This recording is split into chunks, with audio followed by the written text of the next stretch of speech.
Hello, everybody, and welcome back to the WM32 Football podcast. And today I have been very, very fortunate to be joined by somebody who I'm going to speculate is probably slightly buzzing at the minute, given some stuff that's been happening in the news regarding his particular football team. So I've been delighted to be joined by Jordan Maguire, who is a Newcastle United fan. Jordan, great to have you on with us today. So how long has your association been with the Toon Army? Yeah, first of all, Wes, cheers for having us on. I really appreciate it, man. But yeah, first off, I think I've supported the club since I was a young kid. Since my granddad first bought me Newcastle top, and I was probably like 3 years old. So I had no choice really in supporting anyone else besides any club. If I wanted to, probably got forced away from it. But yeah, Newcastle, I literally bleed black and white. So yeah, massive fan. Always have been since I was a young kid. No, it's brilliant, and there is that sort of sense up in and around Newcastle that it is very much a one club city. You know, it gets described often enough as a fishbowl, and you know, people that I've spoken to that have been there, you know, even on a non-match day, they're still repping the famous black and white and everything else. And do you still get that sense of it up being up there, even with what's happened in the last few years? Of course, I mean, even on match day, I mean, whether we've been relegated to the Championship or which we have in the past, or if in the Premier League, the whole town just literally buzzes off the game that day. It's quiet if you walk through, but once you go in the stadium or being around it, it's just a complete buzz. I mean, it's part of everyone's weekend. It's part of the whole occasion of them working and them coming to the game on Saturday or Sunday or any time, and then just buzzing off the whole ground. So you can literally feel that atmosphere when you go through the city, because the ground itself is inside the city. So it's literally just all Newcastle United pretty much. Like you say, whereas it is one club city. So so everyone works hard to go and watch the games through the week, to go and watch it. So yeah.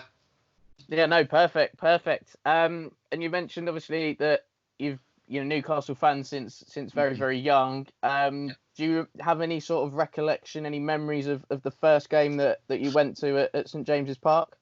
Yeah, of course. I think one of the first memories I had was, I think it was Chelsea against Newcastle, FA Cup 5th round. We had an unreal team there, the likes of Lauren Robert, Shearer, Patrick Kluivert, and Kluivert scored an amazing header off Robert's cross. And I think we won in the end. We went through to the quarters. So for me, that was the first memory. I was sat right behind the goal with my dad and my brothers, and that was a great memory. It's just I have flashbacks now thinking about it. But when it went in the back of the net, just couldn't believe, especially my first goal as well. I think when you hear the fans chanting and screaming, it goes in. You can't express it.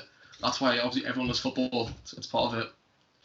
Yeah, no, 100%. And I've been to quite a few games, especially over like the last sort of couple of years or so. And yeah, the whole experience, I think, of a match day. And I guess it is an experience now, within the way that football's gone. It's not so much, I think the way football has gone, it's not so much, you turn up, you go and watch the game, and then you go home. It is almost like a day out kind of occasion. So now I completely get where you're coming from in the sense of hearing the crowd and everything else, and even walking up, like I'm a Tottenham. Everyone knows I'm a Tottenham fan, and even the walk up the high road towards the ground, you hear somebody chanting from somewhere, and you sort of feel like that you've arrived. So I can imagine. St James is a little bit similar in that respect. Of course, yeah, very much similar. I think back in those days as well, football, it has gone more family orientated, but back then the ground, in any section of the pitch, it was bouncing. I mean, I think that's what we're missing a little bit now. Hopefully that'll come back once everything's changed. Hopefully we'll go on to that later. But yeah, no. So yeah, the whole atmosphere at the time, it's amazing. You can't express it. Yeah, no, totally. And when you have gone to games, probably home, Palace, whatever you guys call it up there. Who have you gone to games with? Has it been like a family affair? Go with your dad or uncles, brothers, or have you gone on your own? I would say all sorts. Whereas I've gone before with my family, my brothers. I've just started to take my nephew with him. I'll go back home now, so he's in the early ages of going. But all my mates, so it's just a wide range of people really. I think Newcastle, that's what it is. Obviously, like a lot of clubs, it's a family club, and everyone goes with families, so your mates, so it's anyone really. But I've always gone with different people, so obviously to share the occasion with your friends, it's especially is good. So yeah. Yeah, no, perfect. And I like the fact that it's, you mentioned there a little bit of a family affair, and you're even, bringing that next generation to the games as well. So yeah, no, I think that's brilliant, and like I say, to try and get the next generation to come, I think is important. Poor sod. Of course. Yeah, of course. I mean, at the moment, that's why I feel sorry for the younger generation in Newcastle. Luckily, I grew up there where we had Shearers, like I said before, the Roberts, the Bellamy's who were in the prime, and we just attack football. Obviously, back in the day, they entertain us, but luckily, I saw good football as well. But I think nowadays, what we're missing, obviously, the attacking threat, and so I feel a bit sorry for kids going to games because they want to watch the best football, So that's why a lot of kids, when they're younger, support the best team because they're playing the best football. So hopefully that comes back again in the future. Just get the good players back in the club for giving the fans what they want to watch. Yeah, no, 100%. I agree with that. And Jordan, when you have gone to two games, is there any sort of ritual or superstitions that you kind of go by? Is it a bite to eat in the pub before the game, maybe a couple of beers, or lucky pants, lucky socks, lucky top, all of that kind of jazz, or you're not sort of into all of that? Yeah, I mean, for me, I always go to the Shearer bar. It's just inside the stadium, so go there for a couple of pints with the boys or the brothers. And that's definitely a ritual. Like, no matter what, always make sure we get there early, get a nice pint in, get a bit of buzz about us. Just it's all good. Not so much rituals, I would say. I mean, for in terms of that, probably not. But I mean, just in terms of being with your boys or being with anyone, it's good. It's good laugh, and yeah, maybe a pie at half time as well. That's definitely a must. Yeah, no, definitely. I know loads of fans that sort of go to different grounds. It might not even be that the team that they support necessarily, but just to sort of take in perhaps a new ground and everything else. But no, they two rituals that usually happens is getting a program and having a pie as well. So yeah, no, I definitely know where you're coming from in terms of that. Like I said, program and a pie is usually for most people, but yeah, I get what you mean in terms of just having the. If you got Spurs or.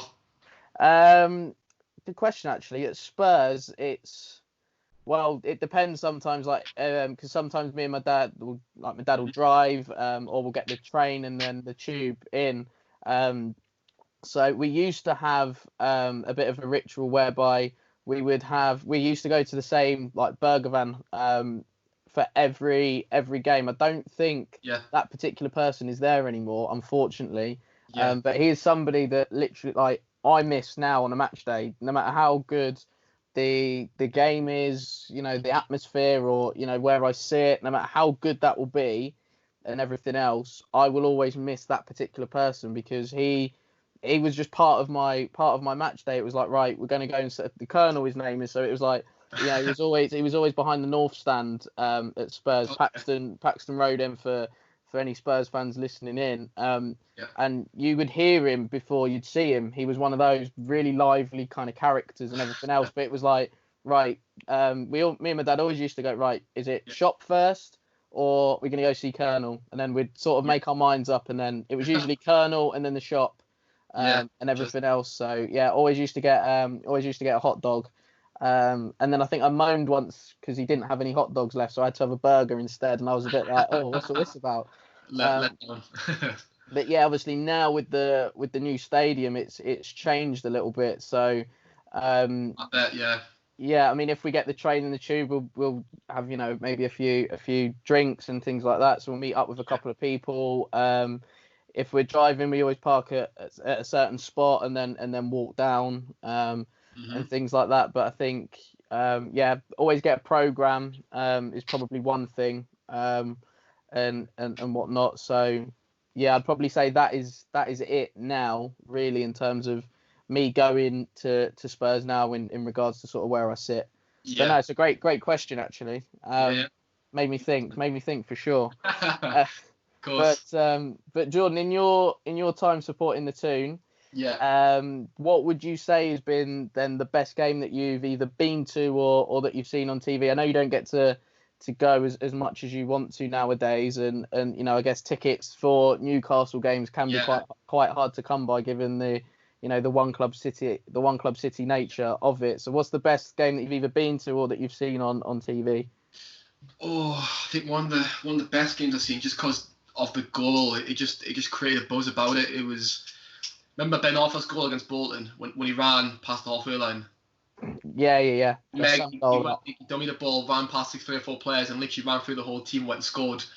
Win that game. I think for me, just because he scored that goal, it was amazing. It was amazing. So, and we needed the 3 points at the time as well. So we did really well. I think that season we came 5th, probably the best place we finished in a long time in Newcastle since under Mike Ashley. So for me, that was probably the best game that I've seen live, definitely for sure. And I think one of the ones I've watched is obviously, even though it's quite in the past, the 5-1 against Sunderland when we won 1-0 down and then we ended up beating them away. That was good memories when I was growing up as well. I was quite young at the time, so, and that was many few after that. So that was a good memory for me personally. Yeah. Yeah, no, brilliant, and I think if anybody's listening or whatever and hasn't seen the Ben Arfa goal, firstly, where have you been? Because that is getting repeated on loop on various different social media platforms and whatnot. And I think it's just a memorable goal. When anybody talks about that goal, you know instantly what somebody's talking about. And you know, with beating Sunderland, you know, it's the massive derby up there, as everybody knows. And I think it's always nice to get one over your rivals anyway. But I think if you do it in a certain way, you know, and you play a certain way as well, and you still win and you win convincingly, like, you know, like you said, a big scoreline like a 5-1, I think it's always just the icing on top of the cake. Like I say, it's always nice to get one over on your rivals and whatnot, but to do it in that particular way, I think is always sweet. That's for sure. Yeah. But going from best then, what would you say has been the worst one that you've either been to or that you've seen on TV? Oh, games wise, I think, when was it? I think it was we lost against Benfica in the Europa Cup, I believe. It was the quarterfinals. I think we did okay away, and then we came at home, and then I think that was the closest we got to kind of getting into the Europa Cup sort of semi-final, final. And to get beat up Benfica, obviously they're a great team, but to lose, I think after playing so well, I remember watching at the time, I was there, and it was heartbreaking to watch because we'd done so well. But again, it just didn't happen for us. We haven't done pretty well trophy wise. So to see that not qualified towards that killed that killed us a little bit. Yeah, I think it's got. I mean, you know, speaking from experience as a Spurs fan, I've not seen us win much either, so don't worry about it too much. I still a couple of years of pain as well. Yeah, I mean, I still get hounded for it. But then I always think like there's other clubs that I would probably argue that are perhaps at a similar sort of level, similar sort of stature to Tottenham, and yet they haven't won anything for God knows how long. But they get off so lightly in the trophy aspect, in the trophy stakes and those types of conversations. So I'm half glad that you brought that up. Yeah, no, I'm half glad you brought that up, that you haven't won much. To be fair. So Jordan, you mentioned as well earlier that you've seen some fantastic players at Newcastle. You know, Laurent Robert, Shearer, Bellamy, Ivor, and the likes of those. But if you could pick one and say your favourite player of all time, who would that be and why? Surely it's got. For me, Shearer. If I'm not including Shearer, obviously he's the all-time goal scorer. The stuff he did for us, just to play for Newcastle, and not obviously go to United, is the classic. All the other fans say. For me personally, Shearer. But besides Shearer, it's got to be Laurent Robert. I think I was a left footer growing up, so seeing someone play the way he did and score the goals he did was incredible. If you've watched goal, half his goals are actually on goal that he scored, so he was literally electric to watch. But overall, I've got to say Shearer for me personally. Alan Shearer, of course. Yeah, I don't think anyone's going to question your choice of Shearer. That's for sure. But no, I know what you mean with regards to Laurent Robert as well. I think he scored a couple of absolute worldies against Tottenham a few times. Yeah, for sure. Just go and watch him. Yeah, no, it was like you just look at it and you just go like nobody is getting anywhere near those goals like at all. And yeah, he was definitely a top player when he was at Newcastle, that's for sure, and things like that. But like I say, his worldies against Spurs, I always see it now when I'm watching like Premier League years or something, and I'm just there like it. I just sort of have to close my eyes sometimes because was the one against Spurs? Was it what? I can't remember. There's a couple. I think there's a couple against Spurs. Yeah, there's definitely a couple that I can remember. You know, he's just raspers off his left foot going in the top corner. And everything else. You hit it, yeah. It's insane.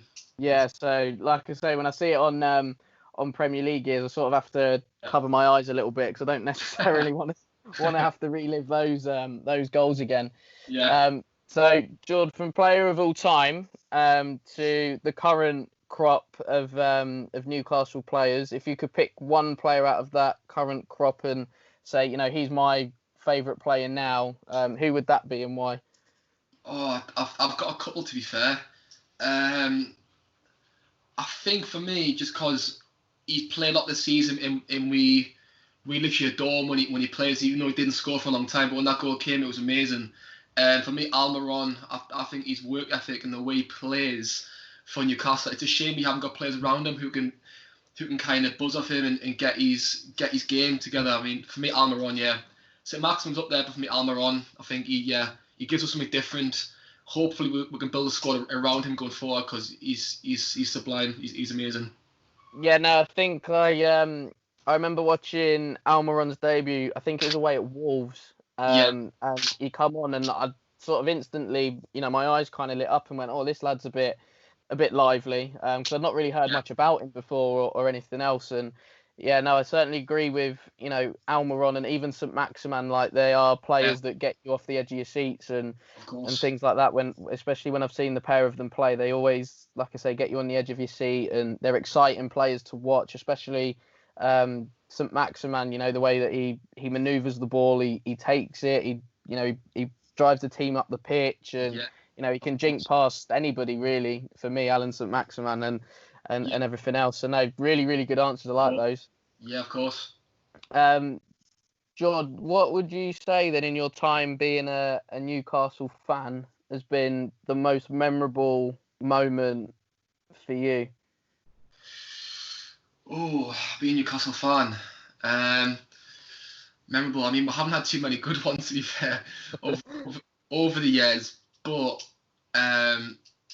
just because he did it and the way he did it over the years, it's got to be Shearer's 260 goals he scored for Newcastle. Breaking the record was sublime at the time, because I think that was one of many things we could cheer about Newcastle after not winning trophies for so many years. For that to happen, it's good for the club, it's good for Shearer personally, but it's also good for us fans to show that, you know, we've got the best top goal scorer of all time.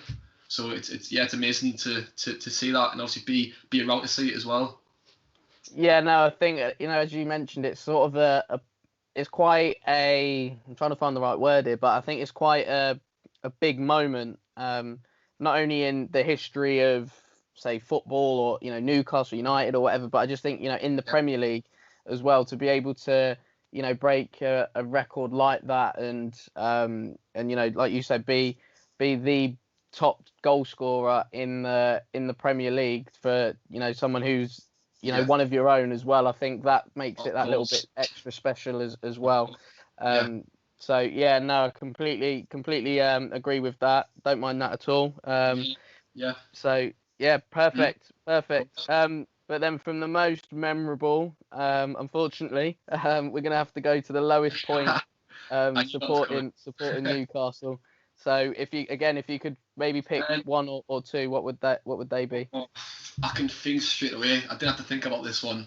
When we got relegated, when Villa put us down on last game of the season, I think Alan Shearer was in charge. He got brought in last 8 games. We were pretty much already down.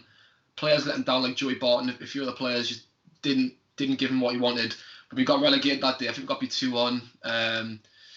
And yeah, we got relegated with Shearer. Got relegated down. I just remember just being a bit sat on my own, just like, this is what football can do to you. It's ups and downs, but that was one of the worst downs for me personally. So when I think that was my first time actually witnessing Newcastle going down. So that was absolute heartbreaker when you actually have your team go down. You think, oh, like what's going to happen next? Like, will we come up? Because if you don't, like you've seen clubs in the past, they don't come up first time, then you can be down there for a long time. You can potentially lose players, which people normally do, clubs do. So yeah, that was probably the worst time.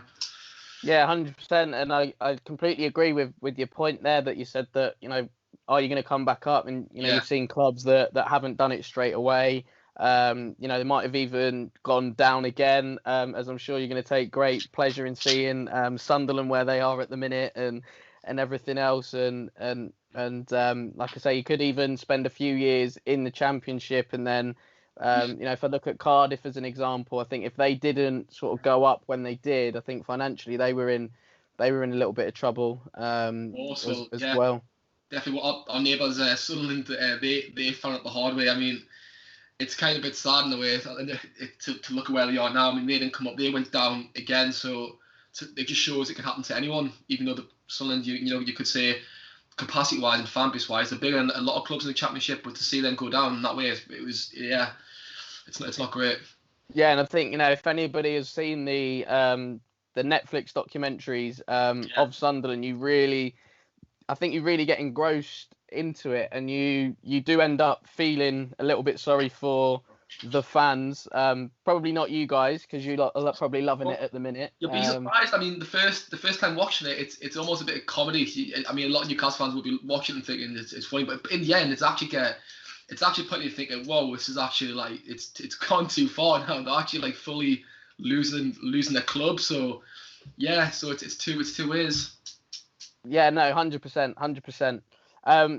Jordan, you've seen some managers come and go in your time, and there've been a fair few. Let's be honest. Yeah. But if you could pick one that you would say was the best, who would you say? Oh, for me, Bobby Robson. Absolute gentleman is a person, and as a manager, he's loved by many.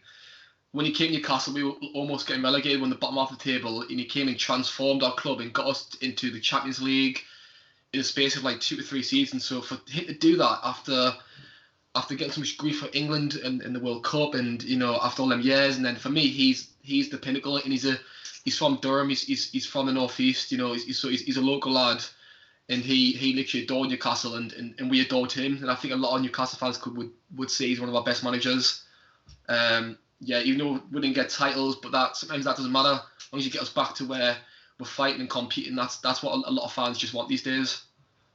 Yeah, no, and even when you did have Sir Bobby, he assembled a fairly young squad in and around that time, and whatnot, and players like Jermaine Genius, Genius, who was a young player at the time, and coming through, and a lot of Spurs fans will know Jermaine Genius and everything else. He spent quite a lot of years of his career at Spurs, but no, yeah, I just think perhaps at that time, if you would have won a trophy, maybe like a League Cup or something, I think that would have probably elevated Newcastle then to that next level, because like you say, that we're competing in Europe in the Champions League, having some great nights against like Feyenoord, and who were a great side at the time, and Barcelona, I believe, at one point as well, and all of those kind of things. So yeah, I just think maybe a trophy was lacking at that particular time, just to take you guys to that next level. And I think as well, it's happened with a couple of clubs, like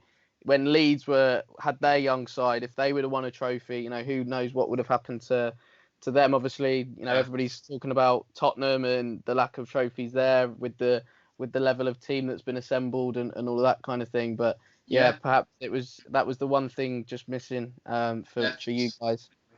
Yeah, for sure. I mean, that's it. It's just that's the difference between winning a trophy and not. It's that little bit of quality that I don't think we had that just a little bit more than a lot of our teams. So yeah, but we done well to get where we were. I think we got beaten in the semi-final a few times, but we done all right. We just lacked that bit of quality, but no, we done all right. Yeah, definitely. But then from the best in Sir Bobby, who was the worst that you've seen in your lifetime as a Newcastle fan? There's definitely a few on my list, but number one's got to be Joe Kinnear. Do you remember him? Yeah. I mean, he was from the London mob that Ashley brought down with the Dennis Wise and stuff. But I mean, Joe Kinnear couldn't even say some of the names. I think he called like Shola Miobi like a Shola. I don't know. He said something like his second name really weird. Like he couldn't say the names players, the name of players. He wasn't the best of coach. I think he got sacked after a while. I mean, he was just atrocious. I don't know, I don't know where we found him, to be fair. And then then I think we slowly got rid of the London mob from our club a little bit, but obviously the main guy's still at the minute, so we'll see. Yeah. No, I completely agree in the sense that when Joe Kinnear come in, it wasn't the greatest time, and yeah, the football wasn't great either. The fans had turned on the chairman and owner Mike Ashley, and yeah, to be able to not really say your players' names correctly is a bit shocking, really. You either give them a nickname or you just sort of go round the question in a way that means that you're not going to potentially offend anyone. I think Exactly. was it Charles and Zogbia that ended up leaving to go to Wigan off the back of Joe Kinnear not saying his name right in an interview? I think so. I think you could be correct there, Wes. I think you could be correct. So yeah, and I mean, and Zogbia at the time as well was again was a decent player. He troubled defences on his day. He just but again, I think his attitude wasn't correct. So yeah. Yeah, but no, like you say, it's very sort of unprofessional in that sense when you can't even pronounce your players that you're working with. You can't get their names right, and things like that. But yeah, moving on from managers, and I guess in your time, Jordan, you've seen a few different grounds and whatnot supporting Newcastle. But if you could pick, say, one that is your favourite apart from St James's Park, what ground would that be? Oh, Wembley for sure. I mean, I went there in the cup final, Villa against Man City not long ago. I drove down there with my friend, and the whole experience, getting the tube from Watford to the ground, and the atmosphere itself. It was a shame, obviously, Newcastle aren't there. I would love to see them one day be there. That'll be the highlight of my life. But to see just fans to be around it, and the seats I had were amazing, and the buzz inside. I've never been to a ground before like it, and felt that. It was just the whole occasion, the day. Everyone's just on cloud nine. So yeah, for me personally, Wembley by far. Yeah, although I think a lot of Spurs fans wouldn't agree. Fans, yeah. Yeah, probably wouldn't agree with that one. I think we all got sick and tired of Wembley towards the end of our time there, and whatnot. But no, I think like I went to Spurs Newcastle last season when that was at Wembley, and things. And I mean, when I think of, I've been to a couple of Spurs Newcastle games, and the travelling fans have always been excellent. Selling out everywhere. Always a sellout and just singing constantly throughout the game. And yeah, I must admit, when I was at Wembley last season watching that game, it was a bit frustrating because I think we'd by and large dominated the game and just couldn't get that goal really. And it was only a mistake by Dubravka, who by and large has been one of Newcastle's best players since he arrived. You'd have come away with a really sort of hard fought point and things like that. So yeah, no, I think Wembley as a stadium has mixed feelings. Again, for a lot of Spurs fans especially, but I get it for fans of other clubs because you don't get to go there as often. But yeah, it's a cup final to people coming down there, to clubs coming down to play there every week. Do you know what I mean? So yeah, for you guys, it'll almost be a bit like it's too homely for Wembley. So, but yeah. Yeah, no, 100%. I get it. But then your least favourite, again excluding St James's. Have you ever been to a ground that you thought, oh my life, what a place this is? I can't wait for like the full-time whistle, just get me out of here, kind of feeling. I think my first away game, Bolton Wanderers at the time, the Reebok Stadium. It was just like, it was the fans around it when we were going there. It was, for one, the fans were just a bit leery. The ground itself was okay, but it wasn't. I don't know. It was, the turf at the time was absolutely shocking for the players to play on. It was a very rainy day as well. So I think for me that was probably one of the worst grounds. There's probably it's probably a bit argument from people saying it's not too bad, but for me, yeah, that was one of the worst ones. Yeah, no, I think I've been to, well, I think it's the University of Bolton stadium now, but yeah, I think I've been there once on an away day, and I think it was a bit strange because it was one of those relatively, I think it comes in the relatively new stadia category. Yeah, So there's a little bit of, what it was sort of built for, like in and around the time it was built. So there's still some elements of that, but then it's also got, for me, sort of elements of a new stadium as well. yeah.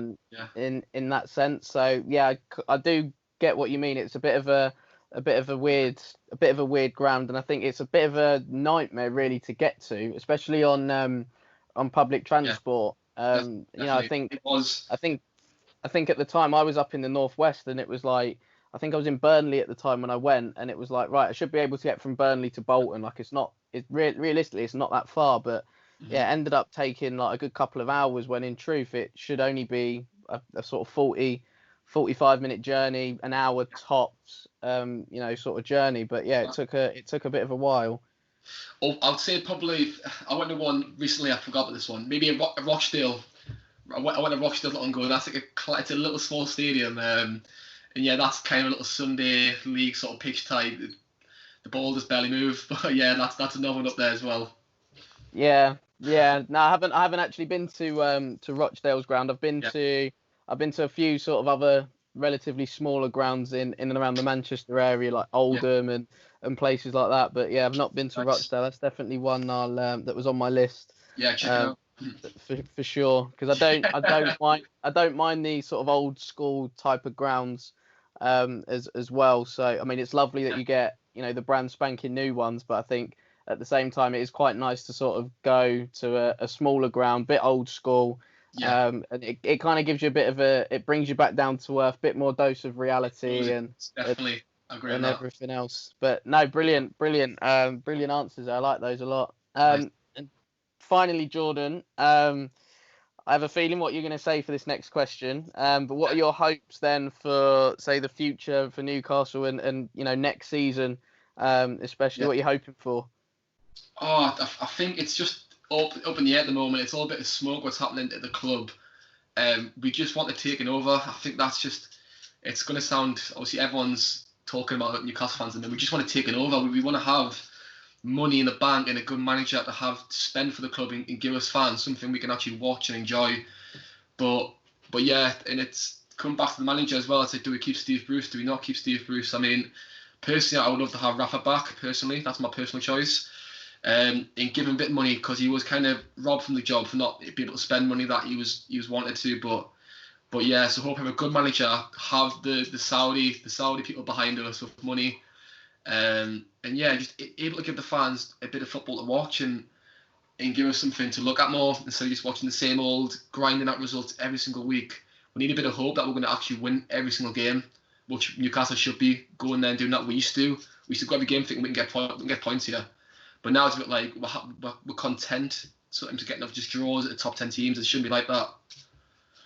Yeah, no, I think I've got a few mates of mine that are Newcastle fans, and when the talk of the takeover was happening and gathering pace, I think it was a sense of relief, but also a sense of excitement as well once they found out sort of who was behind the takeover and the level of wealth that these Saudi people that are rumoured to be taking over Newcastle have actually got. And I'm actually a slightly bit maybe worried and concerned for Tottenham at the minute, and I said that on a recent podcast that I did on the whole Newcastle takeover. I think there's probably two teams that should be worried if with this Newcastle takeover, and for me it's Tottenham and Arsenal.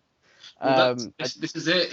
We're a threat. I think people forget we're a threat to these teams like yourselves and in Arsenal, because potentially if we do this within 2 years and have a good team, someone's got to come below that bracket, so someone's potentially going to miss Europe, and if they miss Europe, that means they're going to be threatened. So all these claims about the pirating, the scandal that the Saudis are involved in, it's just people like the Guardian. Obviously, they're not big fans of Newcastle anyway, so they're just trying to throw all these curved balls at Newcastle and just trying to get us not where we want to be. But a lot of fans do. But clubs will not want this to happen for sure.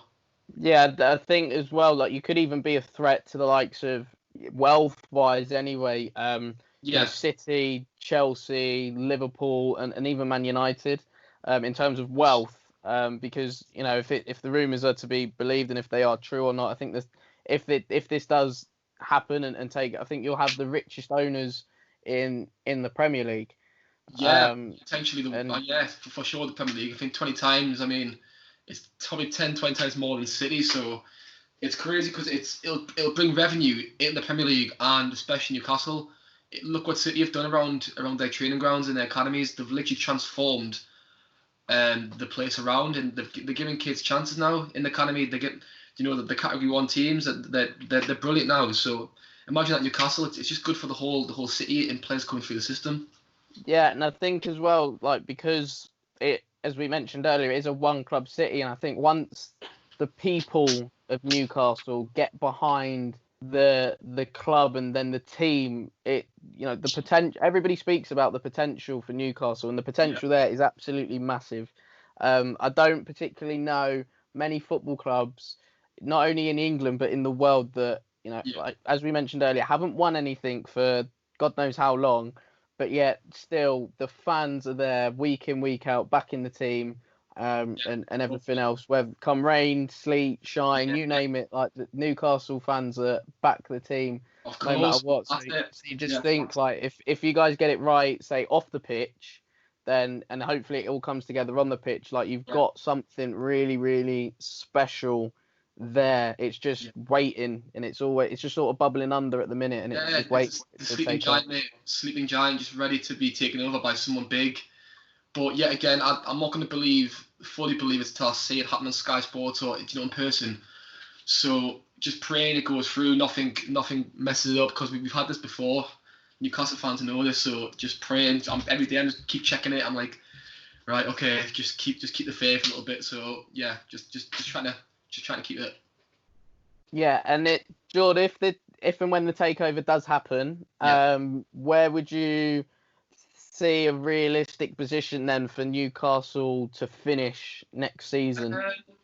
Well, that's it. I mean, luckily we haven't spent that much money in regards to how many players we sold. A lot of players, but we're a selling club. We've made money off players, and rumours has it that we will have 150 million to spend from the get go because of financial fair play. So if we can go and buy 4 or 3 good players, with that really good players, and get it in the squad, I can see us finishing the top 10 for sure, easily.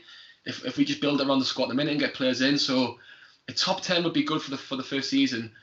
But yeah, Newcastle fan, we should be really saying top 10. We should be pushing for Europe, but our squad's not there yet. This will be a 2-year, 3-year project until it gets to where we want to be. So it's not about just going out and buying the best players instantly. We've got to be careful and obviously follow the guidelines. Otherwise, look what happened to Chelsea. Look what happened to Man City. That they're getting done for stuff. So you got to be careful. But realistically, top 10 for me. Yeah, no, brilliant. And I like the fact you've given a sense of realism and a bit of reality, and you've not gone, yeah, Europe or Champions League or winning the league straight Yeah, away. Like you said, it's going to be perhaps a process. two, Yeah, 3 year project to get it at least to where you guys want it to be, and then you can build from there. So no, I like that. I like that perspective that you've yeah, given and everything else. But guys, unfortunately, that is it. We are done. We are out of time. But all it leaves me to do is to thank Jordan yeah. Maguire for coming on, taking time out and sharing your experiences. So yeah, Jordan, once again, thank you ever so Yeah. much for your Thanks. time today. Yeah, cheers to that, Wes. I appreciate it. Appreciate it. Yeah. It's been fun. Enjoyed it. Not a Yeah. problem. You take care. Take care, buddy.